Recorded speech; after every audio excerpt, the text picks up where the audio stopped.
Alright, today we're going to show you how to remove tile using a San Angelo bar. You can get this at Lowe's, about $30. And we're also going to remove tile using a crowbar and a hammer. Now you'll always want to have gloves, use a respirator to block the dust that's going to be flying around, and eye protector.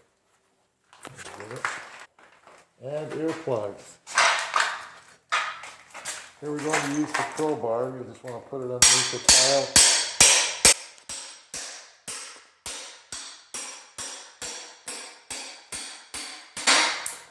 And then just pop it up.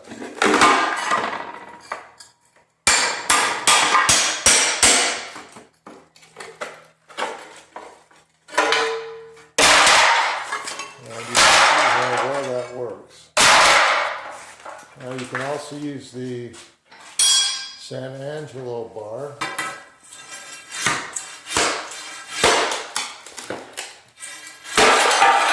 And you can see how well that works also.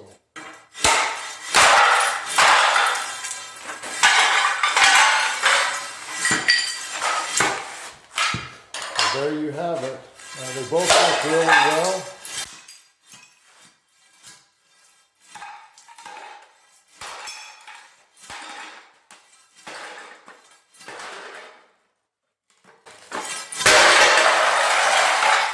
There you have it. Thanks for watching Big Al Repairs, and hopefully you subscribe.